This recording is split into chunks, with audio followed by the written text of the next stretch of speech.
Hello cooking lovers, welcome to our channel Summi and Jemi's kitchen. আজকে আমাদের recipe হলো মুম্বাইয়ের পপুলার একটা স্ট্রিট ফুড পাও ভাজি। তো চলুন দেখে নেওয়া যাক আমরা কিভাবে বানিয়ে নিচ্ছি। তো দেখেই নিলেন আমরা মিক্সির মধ্যে কি কি মশলা দিয়ে দিলাম।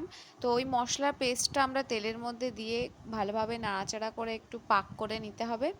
তারপরে আগে থেকে টুকরো করা সিদ্ধ আলুটা ওর মধ্যে দিয়ে দিলাম, আর তারপরে দিয়ে দিলাম মরিচ গুঁড়ো, দিয়ে ভালো করে নেড়ে আলুটা ঘেটে নিতে হবে। তো কে কে মুম্বাই গিয়ে এটা খেয়েছেন অবশ্যই কমেন্টে জানাবেন, আর কার কেমন লেগেছে এটা জানাবেন। এটা এতই পপুলার যে ব্রেকফাস্ট বলুন আর টিফিন বলুন সবেতেই এটা সবাই খায়। তো এর মধ্যে আমরা আরও এক্সট্রা অনেক কিছু অ্যাড করে নেব। তো চলুন স্টেপ ওয়াইজ দেখে নিন। আমরা এর মধ্যে টমেটো সস ইউজ করে নিলাম, দেখুন। আর এটা দিলে খুব ভালো, বেশ রঙটা ভালো আসবে, লাল লাল। ওদের দেখবেন তরকারিটা একটু বেশি এক্সট্রা একটু রেডনেস থাকে, তো সেটার জন্যই আর কি দেওয়া।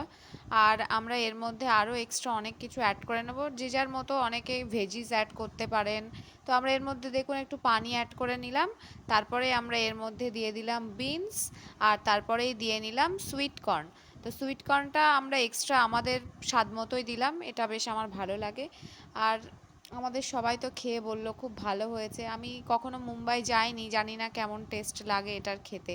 তো বাড়িতে বেশ বানালাম, ভালো লাগলো। তো চলুন দেখা যাক। এই তো রেডি হয়ে গেল একদম, ওয়াও ভালো লাগছে, বেশ সুন্দর। তো রেসিপিটা ভালো লেগে থাকলে অবশ্যই like comment share and subscribe করে দেবেন। Thank you.